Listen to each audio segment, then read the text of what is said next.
24 نومبر بروز سوموار بعد از نماز عشاء مرکزی جامعہ مسجد عثمانیہ ہرنپور میں الکوثر اسلامک اکیڈمی ہرنپور کا تیسرا سالانہ جلسہ دستار فضیلت منعقد ہو رہا ہے، جس میں 12 خوش نصیب حفاظ کرام کی دستار بندی کی جائے گی۔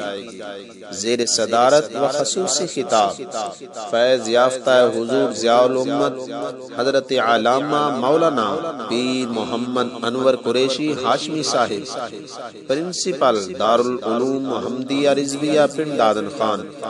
خصوصی خطاب مبلغ یورپ خطیب اہل سنت حضرت علامہ مولانا محمد حمید الدین قریشی صاحب، خطیب اعظم انگلینڈ۔